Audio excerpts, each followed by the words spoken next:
It's a lovely sunny Sunday morning, but I'm stressed out because I still have about 2 hours worth of tasks to do before I go on a date with my girlfriend in 1 hour. Sunday is kind of like my life sorting day, so I also, alongside my work, do my food shop for the week, I wash all of my clothes, I do my weekly review, and just a bunch of little tasks like that. I always see my girlfriend later in the day, but I'm always so busy that I never make it out of the door in time. So when I get in the car that day to do my food shop, I accept the fact that I'm gonna have to probably circle around the car park of the shop for about 10 minutes before I get a parking space. Sundays are usually the busiest day, so it's to be expected, but that day, when I get to the car park and I'm starting my first circle around it, I see a Ford SUV turn their reverse lights on right as I'm about to pass it. It's basically a miracle. The Ford backs out, I go back in, and I get a space almost instantly. I get back to my house with 30 minutes left, and I didn't actually have to do my clothes wash that day because my family had done theirs, so all of the space was taken. I had nowhere to hang up my clothes, so that was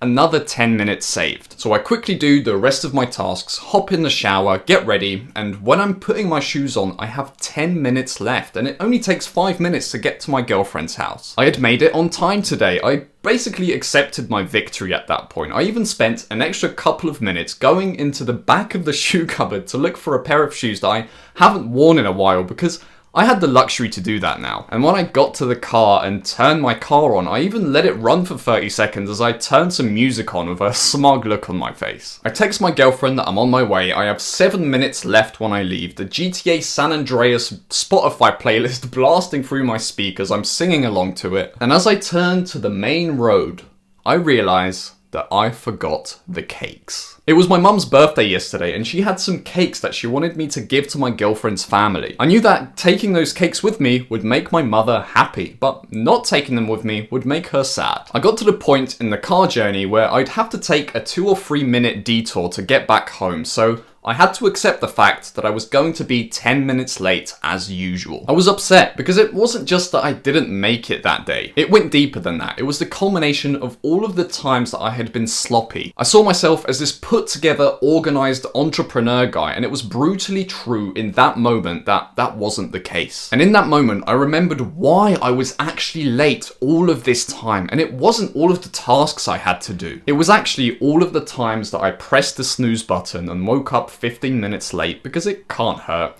It was all the times where I spent an extra 10 minutes scrolling on my phone instead of starting my work block on time. It was the odd message that I would pick up my phone for and respond to during which what was supposed to be deep work. All of those little things compounded to really mess up my identity and must have been adding up to hours every single day. Then I started thinking, I've been journaling about the constraints of my business. What's holding me back the most? And it came to the editing, the thumbnail, the video style, but it never crossed my mind until that moment that the constraint was me. I hadn't yet given myself permission to be who I wanted to be. I've been working hard towards my goals at that point for years, but that old Brian was still deep down there, terrified. To fix this, I needed to turn pro.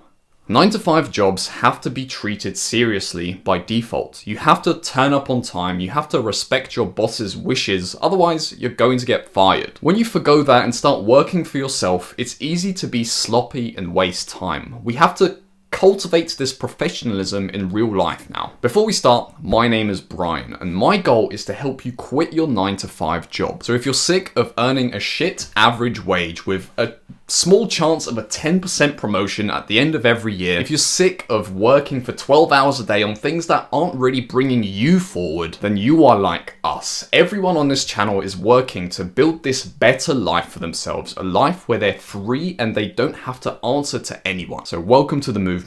If you resonate with that, consider subscribing to the channel. To learn how to be a professional, we first have to understand the amateur. Everyone starts as an amateur. He has good intentions, he has big dreams like we all do, and he's willing to take the risks to make those dreams come true. But there's a problem because the amateur lives for the opinions of others. He's imprisoned by what people think he should be like. And I could be a father, a parent that wants him to become a doctor, An influencer that he watches that says a certain way of doing something is the best way. One influencer says that having one woman is the way to go. The other influencer says that having 10 women is the way to go. And his opinion bounces around based on who he likes the most at the time. And the amateur does this with every aspect of his life. He bounces around business models. He bounces around mindsets. He bounces around his goals. But most importantly, the biggest trait of the amateur is that the amateur is terrified. If I was honest with my past self, I was scared. I didn't want to wake up early because I was scared of feeling tired. I didn't want to do my work because I was scared of feeling discomfort and mental resistance. I didn't want to monetize my channel earlier because I was scared that it wouldn't work out and that I wouldn't make any money. I didn't want to commit to making this channel because I was scared of what people would think of my opinions. I stayed fat for years because I was scared of not being able to eat my chocolate and I was scared of feeling the pain of exercise. The amateur is terrified of everything. Failure, success, underachieving, overachieving, not having enough money, having too much money and not knowing what to do with it. We're terrified because when we make the decision to turn pro and live out our calling, we have to start living up to what we're actually capable of because it's scary. We're scared of all the suffering that it's going to entail, and we're scared that people will find out who we really are deep inside and find us out, and we're going to get kicked out of the tribe. Deep down inside, the amateur knows that he's hiding away from his true self. He's in denial because he's acting towards his goals every day, but there's still that little part of him that doesn't let him go all in. Let's talk about turning pro now. Turning pro is a moment. The pro is just as terrified as the amateur, terrified of having to live up to his true potential and endure the suffering that's going to happen because of it. But turning pro is just about stopping to run away, finally finding the courage to face that fear and kicking the old habits of deluding yourself, derailing yourself, trying to avoid hard work and suffering. The pro understands that nothing's going to change overnight. He's always going to feel the same things he's always felt. Temptations, sloppiness, fear, but this time he won't let it control him. Turning pro is scary because that deep part of us is finally exposed, naked. You realize what you've been doing this whole time, how much you've been deluding yourself and hiding yourself away from your true potential. I always used to promise myself that I'd wake up at 5 a.m, but I never got to sleep in time. So the next morning, I would always rationalize to myself that I need to get good sleep, so it makes sense to snooze for 1 hour. That means I'm going to be able to work better, right? But I only went to sleep late because I distracted myself the night before. That part of you, the sloppy part that makes the excuses, is finally in full focus. You finally see it for what it really is. And in that moment, you have a decision to make. You can either keep telling yourself the bullshit to rationalize what you've been doing to yourself, or you can turn pro. Let me tell you some tenets of the professional. The professional no longer hides from his demons. He doesn't let the pain, the anticipation of pain, stop him from doing what he has to do. If he doesn't want to go to the gym, he doesn't force himself to do it all immediately. He starts by putting his shoes on, then getting in the car, then walking through the gym, then doing his first set. The professional listens to that small voice inside of him, the call of his conscience. And the way I like to think about this is we do everything we can to avoid guilt and seek to be as proud of ourselves as possible at the end of every day. Stop doing the little things that bring you shame and compound across the day to create this massive guilty feeling. When you stop doing this, the self-image benefits you get from it are insane. Imagine how good it would feel to have the perfect day, the day where you didn't do anything at all to bring you shame. The professional self-validates. He doesn't rely on the praise of other people to keep him going.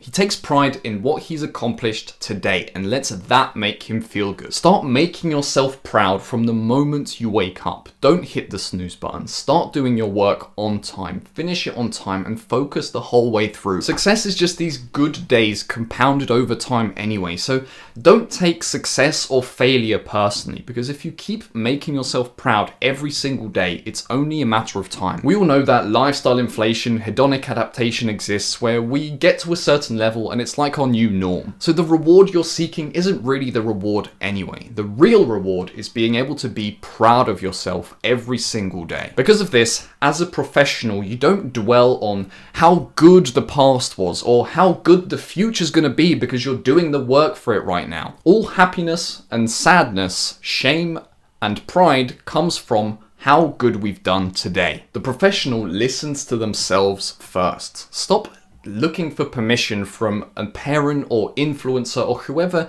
you kind of seek permission from, because I know I used to do this a lot too. I used to just do whatever influencers used to say, and don't seek that permission from other people. Seek it within yourself. And as a consequence of this, don't give your power away to other people. Don't let other people control you. And if you have a job right now, if you have to do what someone tells you to do, don't take it to heart. Just rent yourself out. As a professional, you do not worship anybody. You don't see anybody as higher than you. You don't see yourself as higher than anyone else, but you don't put anyone on a pedestal. In your day-to-day life, as a professional, you're going to face resistance. Life inevitably is going to get fucking hard, and on some days, it's going to be really difficult to keep going. But when this happens, you don't pick up your phone, you don't take a moment away from it, you just keep chipping away at it. No matter how slow the progress gets, as long as you're making progress. And you might find that soon, if you keep chipping away, the motivation will come back on its own. I had this yesterday when I was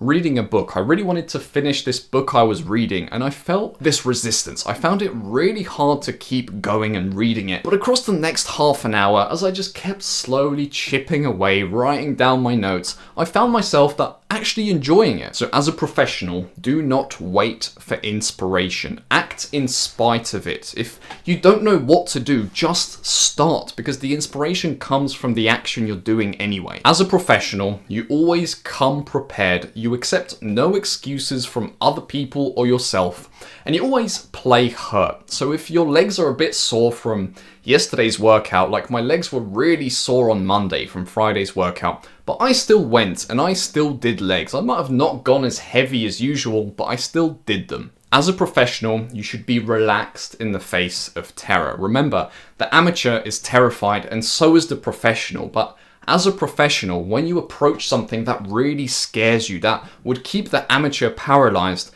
you just relax and go through with it anyway. And a really important part of the professional is that he is compassionate for himself. It's not this mindset of grind, grind, grind, work, work, work, burn out, just give yourself mental health issues. Think of someone raising a horse. There's two different ways of doing it. You can either be kind and compassionate to it, or you can whip it, get a taser to it. That's essentially what you're doing to yourself if you whip yourself into submission, grind, grind, grind. The horse that is treated well always runs the race better anyway. I always have planned times where I can enjoy myself and relax. On Wednesday evenings and Sundays, I always see my girlfriend and we do something fun together. At the end of my day, I always have a wind down period where if I'm really desperate to check something on social media across the entire day and I've waited all this time, then I give myself that time to check it. If I want to eat something that's not part of my strict diet every once in a while, it's always pre-planned in advance. That's the difference between an amateur and a professional. The amateur just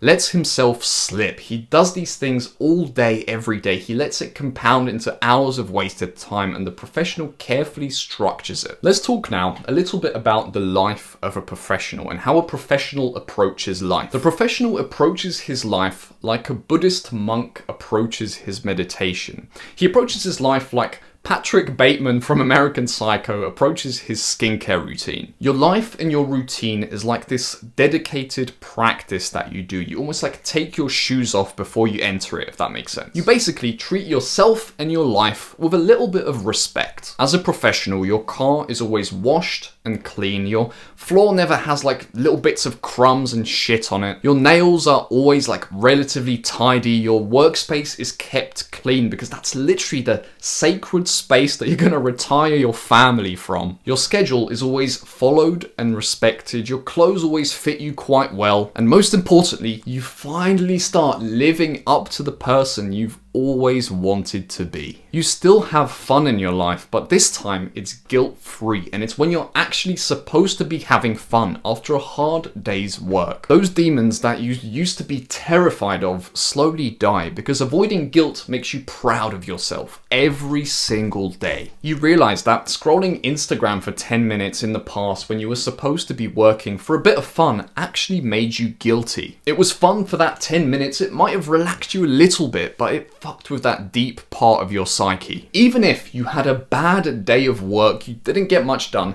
you're proud of yourself because instead of getting distracted, you kept chipping away. Not fucking with your mindset like this. Feeling guilty every day does wonders for your mindset, your confidence, everything. And being in this state for an extended period of time propels you to your goals. People look at you differently, you feel different, life takes on a different texture because you're not living a lie anymore. You're finally the person you're supposed to be. The war you're in is with yourself, and your weapon is courage. And there's no finish line. If you resonate with this message, subscribe for more videos like this, and I'll see you in the next one.